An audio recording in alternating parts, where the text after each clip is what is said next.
నమస్తే BCN news కి స్వాగతం. నా పేరు నీలిమ. ముందుగా ముఖ్యాంశాలు. అధికార భాష సంఘానికి మండలి వెంకటకృష్ణారావు పేరు పెడతామన్న చంద్రబాబు. తెలుగు భాషా పరిరక్షణ కోసం కృషి చేసిన మహోన్నత వ్యక్తి అంటూ నివాళులు.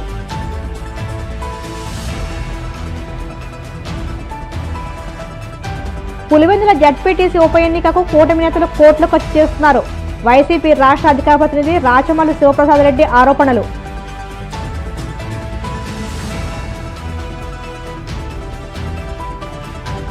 ప్రజా సమస్యల పరిష్కార వేదికలో అందిన అర్జీలను త్వరితగతిన పరిష్కరించండి. అధికారులను ఆదేశించిన కాకినాడ జిల్లా కలెక్టర్ షణ్మోహన్.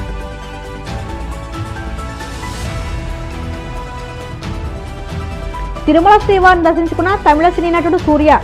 ఆలయ మర్యాదలతో స్వాగతం పలికిన అధికారులు.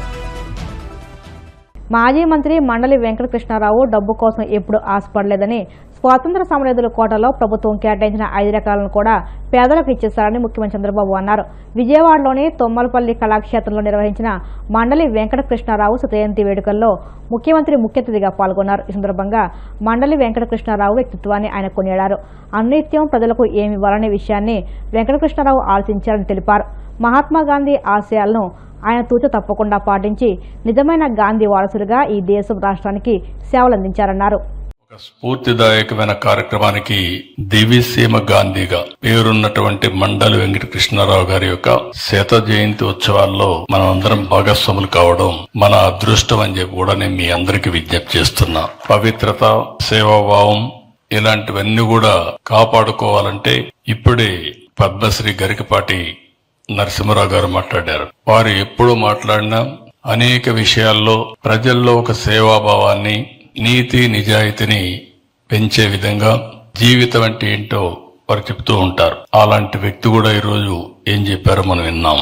ఇంకొక పక్క శ్రీ విశ్వయోగి విశ్వంజీ గారు ఐకమత్యాన్ని గురించి, వారికి మండలి వెంకటకృష్ణారావు గారితో ఉండే సంబంధాల గురించి వారు చెప్పడం జరిగింది. ఇవన్నీ ఒక ఎత్తు అయితే, నా దగ్గరికి బుద్ధప్రసాద్ గారు వచ్చారు. మొన్నటి వరకు తెలుగుదేశం పార్టీలో ఉన్నాం, అందరం కలిసి ఉన్నాం. ఇప్పుడు కూడా నేను ఎప్పుడు కూడా వాళ్ళ తండ్రిని చూశాను. వెంకటకృష్ణారావు గారితో కలిసి ఎమ్మెల్యేగా ఉండే అవకాశం నాకు వచ్చింది 78-83లో.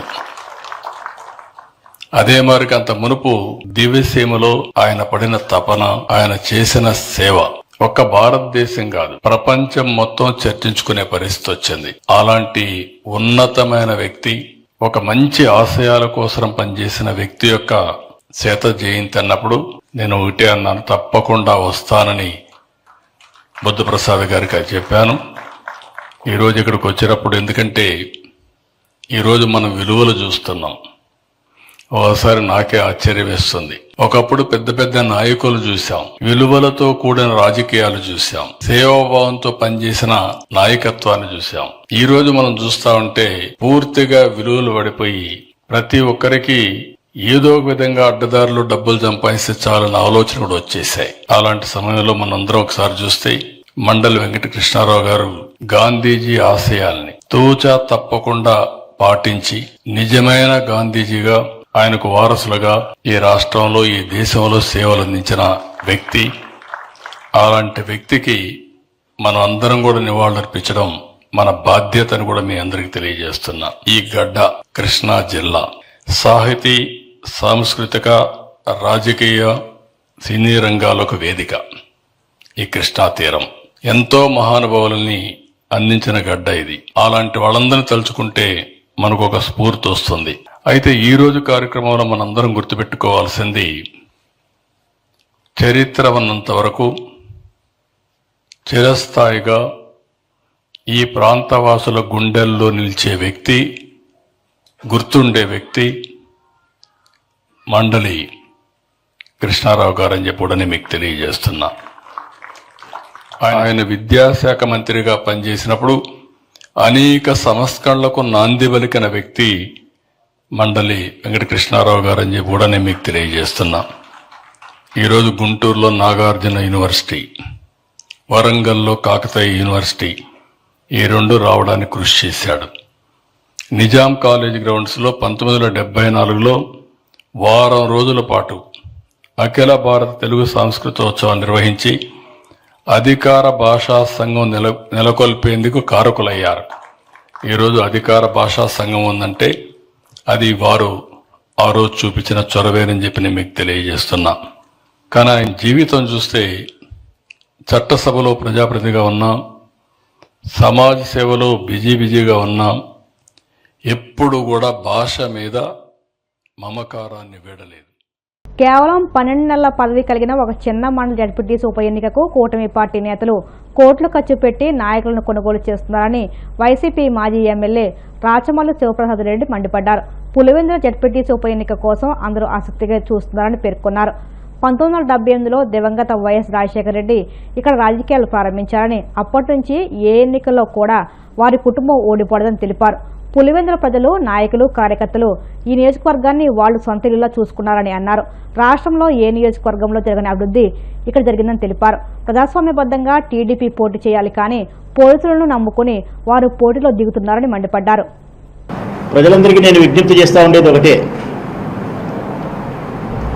1978లో రాజకీయాలు ప్రారంభించినారు రాజశేఖర రెడ్డి గారు. 1978 ఒక 2 సంవత్సరాలు ఆగితే 50 సంవత్సరాలు అవుతుంది. గడిచిన 50 సంవత్సరాల కాలంలో రాజశేఖర రెడ్డి కానీ, జగన్మోహన్ రెడ్డి గారు కానీ, వారి కుటుంబం కానీ వారికి కేటాయించినటువంటి గుర్తుపైన పోటీ చేసిన ఏ ఎన్నికల్లో కూడా ఇంతవరకు ఓటమి లేదు. ఏ ఎన్నికల్లో కూడా ఓటమి లేదు. రాజశేఖర రెడ్డి కుటుంబానికి గడిచిన 50 సంవత్సరాల కాలంలో ఓటమి లేదు. తాలూకా ప్రజలు, ఇక్కడుండే కార్యకర్తలు, నాయకులు. రెండవది రాజశేఖర రెడ్డి అన్న మంచితనం, తర్వాత జగన్మోహన్ రెడ్డి గారి మంచితనం, నాయకత్వం. మరి ఈ తాలూకాను ఒక తాలూకాలాగా చూసుకోలే వాళ్ళు. అందరం మేము చూసుకున్నట్టు ఇల్లులాగా చూసుకున్నారు. వారి సొంత ఇల్లు పులిందల తాలూకా అంటే వారి ఇల్లు ఇది. ఈ తాలూకాలో ఉండే ప్రజలంటే వారి కుటుంబ సభ్యులు, కార్యకర్తలు, నాయకులు అంటే వారి తోడబుట్టిన వారితో సమానంగా చూసుకున్నారు. అందుకే ఈ తాలూకా 40 సంవత్సరాల కిందట ఏ విధంగా ఉంది, రాజశేఖర రెడ్డి ముఖ్యమంత్రి అయినప్పటి నుంచి ఇప్పటికీ జగన్మోహన్ రెడ్డి గారు ముఖ్యమంత్రి అయిన తర్వాత ఈ తాలూకా ఎంత అభివృద్ధి జరిగిందనేది ఒక్కసారి గమనించగలిగితే స్పష్టమైన తేడా కనిపిస్తుంది. మరి అటువంటి నేపథ్యం కలిగిన ఈ కుటుంబానికి మొట్టమొదటిసారి ఒక చిన్న ఎన్నిక, కాన్స్టిట్యున్సీ లెవెల్లో జరిగే ఎన్నిక కూడా కాదు ఇది, ఒక మండలానికి జరిగే ఎన్నిక, పులివెందుల రూరల్కు సంబంధించినటువంటి జెడ్పీటీసీ ఎన్నిక. అది కూడా ఉప ఎన్నిక. 5 సంవత్సరాల పదవీ కాలం కూడా కాదు, పట్టుమని 12 నెలల పదవీ కాలం. 1 సంవత్సరం అటు ఇటు 4 సంవత్సరాలు ఖర్చు అయిపోయింది. అది కూడా గతంలో జెడ్పీటీసీగా పనిచేసిన వైఎస్ఆర్ కాంగ్రెస్ పార్టీ నాయకుడు మరణించడం చేత, ప్రమాదశాత్తు అకాల మరణం సంభవించడం చేత, మరి ఇప్పుడు కొనసాగే రాజకీయ సాంప్రదాయాల ప్రకారం అయితే పెద్ద పెద్ద ఎన్నికలకు కూడా, ఎమ్మెల్యే ఎన్నికలకు కూడా పదవిలో ఉండగా మరణిస్తే ఏ రాజకీయ పార్టీ పోటీ పెట్టకుండా తెలుగుదేశం కానీ మేము కానీ గతంలో వారికే వదిలేసినాం. మానవత్వ దృష్టితో, సానుభూతితో ఆ కుటుంబ సభ్యుడు మరణించినాడు కదా, వారి భార్యనో కుమారుడో ఉండనని చెప్పి తెలుగుదేశం వదిలేసింది, మేము వదిలేసినాం. కానీ ఈరోజు ఆ పరిస్థితికి తిలోదకం ఇచ్చి ఒక చిన్న ఎన్నిక కోసం 1 సంవత్సర పదవీ కాలం ఉండేదానికోసం ఆ డిప్యూటీసీ మెంబర్ మరణించినాడనే సానుభూతి కూడా లేకుండా, ఆ కుటుంబం పైన మానవత్వం కూడా లేకుండా పోటీ చేసినారు. పర్వాలే, ప్రజాస్వామ్యంలో మిమ్మల్ని పోటీ చేయకూడదని చెప్పే అధికారం ఏ ఒక్కరికి లేదు. ఇది మన రాజకీయ పార్టీలకు సంబంధించిన వ్యక్తిగత అభిప్రాయం, మానుకోకపోవడం అనేది. మేము దాన్ని కూడా కాదనడం లేదు. పోటీ చేసినారు, మంచిదే. ఇంకా పోటీ చేసిన తర్వాత ప్రజాస్వామ్యబద్ధంగా గెలవడానికి మీరు ప్రయత్నం చేయాలా, అంటే ప్రజలను నమ్ముకొని మీరు పోటీ చేయాలా. మీ పాలనను నమ్ముకొని మీరు పోటీ చేయాలా, తెలుగుదేశం పార్టీ సిద్ధాంతాన్ని నమ్ముకొని మీరు పోటీ చేయాలా. ప్రజా ఫిర్యాదుల పరిష్కార వ్యవస్థ కార్యక్రమం ద్వారా వివిధ సమస్యల పరిష్కారం కోరుతూ ప్రజల నుంచి అందిన అర్జీలకు నిర్ణీత గడువులోపు పరిష్కారం చూపాలని కాకినాడ జిల్లా కలెక్టర్ షణ్మోహన్ అధికారులను ఆదేశించారు. కాకినాడ కలెక్టరేట్లోని వివేకానంద హాల్లో నిర్వహించిన జిల్లా స్థాయి పీజీఆర్ఎస్ కార్యక్రమంలో జేసీ రాహుల్ మీనా, జిల్లా రెవెన్యూ అధికారి J Venkatrao, trainee collector J మనీషాలతో కలిసి కలెక్టర్ ప్రజల నుంచి అర్జీలను స్వీకరించారు. అర్జీలపై సత్వర పరిష్కారం అందించాలని సంబంధిత శాఖల అధికారులకు సూచించారు. ఉక్కు పరిశ్రమ వ్యర్థ పదార్థాలతో గుంటూరు జిల్లా మందడం గ్రామంలో రహదారి నిర్మించారు. ఈ నిర్మాణానికి మంత్రి బీసీ జనార్దన్ రెడ్డి శ్రీకారం చుట్టారు. సీఎం ఆదేశాలతో వేస్ట్ నుండి సంపద సృష్టించాలన్న తలంపుతో ఈ కార్యక్రమానికి శ్రీకారం చుట్టినట్టు తెలిపారు. వర్షాకాలంలో కూడా రోడ్లు వేయడానికి ఇది ఎంతో ఉపయోగపడుతుందని ఆయన పేర్కొన్నారు. ఎకోఫిక్స్ అనే కొత్త మిశ్రమ పదార్థాన్ని తీసుకొచ్చి ఇక్కడ చేయడం అయింది. ముఖ్యంగా ఉద్దేశం ఏంటంటే ఈ స్టీల్ ప్లాంట్ దగ్గర అంటే స్టీల్ స్లాగ్ అనే ఉక్కు పరిశ్రమ దగ్గర ఉక్కు పదార్థాలను దాని నుంచి ఎకోఫిక్స్ అని పారిశ్రామిక దీన్ని వ్యర్థాన్ని తీసుకొచ్చి భాగస్వామ్యం చేసి సరైన ఉదాహరణ కోసం ఇక్కడ పెట్టడం జరిగింది.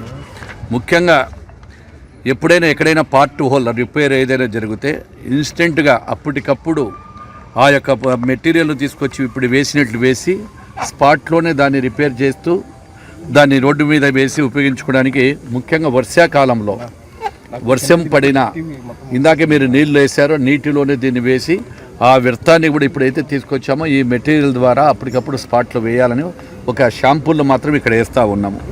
దీనికి వేడి చేయాల్సిన అవసరం లేదు. సాధారణంగా తారుమాదిరిగా ఉండదు. రెడీ మిక్స్ అనమాట. రెడీ అంటే ఇన్స్టెంట్గా రెడీ మిక్స్ని తీసుకొచ్చి తక్కువ సమయంలో దీన్ని వేయడం జరుగుతుంది.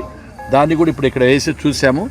దీని లైఫ్ ఎన్ని రోజులు వస్తుంది ఏంటి అనేది కూడా మా ఇంజనీర్లు ప్రత్యేకంగా పర్యవేక్షణ చేస్తూ ఉన్నారు. అదేవిధంగా దీనిని నీటిలో కూడా అంటే ఎంత గుంతలో నీళ్లు ఉన్నా ఆ నీటిలోనే దాన్ని మిక్స్ చేస్తే అది అక్కడ పనిచేస్తుంది అనేది ఇంజనీర్లు కానీ వారు కానీ CRRI central road research institute వారు శాస్త్రజ్ఞులు చెప్పినటువంటి సూచనల మేరకు ఇక్కడ వీటిని వేయడం జరిగింది. దానిని ఇక్కడ దీన్ని చేసిన తర్వాత ఎంత లైఫ్ వస్తుందో త్వరలోనే దాని ఎగ్జామ్ కూడా చేస్తాము. అదేవిధంగా పర్యావరణ పరిరక్షణకు కూడా చాలా పొల్యూషన్ తక్కువగా ఉంటుంది. ఆర్థిక ప్రయోజనాలు కూడా తక్కువ ఖర్చు వస్తుందని చెప్పి శాస్త్రజ్ఞులు చెప్తున్నారు. వీటన్నిటిని కూడా ప్రాంతాలలో స్వచ్ఛందంగా ఏదైతే స్పీడ్గా చేయగలమో దాని కొత్త టెక్నాలజీని వాడాలని చెప్పి గౌరవ ముఖ్యమంత్రి గారి సూచనలు ఇంజనీర్లు రీసెర్చ్ సెంటర్ వారు కూడా చేయడం జరిగింది. ఏది ఏమైనా కాలక్రమంలో రేపు రాబోయే కాలంలో వర్షాకాలంలో కూడా ఎక్కడైనా వర్షాలు పడిన తర్వాత పెద్దగా పార్ట్ హోల్స్ పడితే ఇది ఎంతవరకు ఫీజిబిలిటీ అవుతుందో అని చెప్పి ఉద్దేశంతో ఈరోజు ఇక్కడ ఒక 6x6 పార్ట్ హోల్ను తయారు చేసి వేయడం జరిగింది.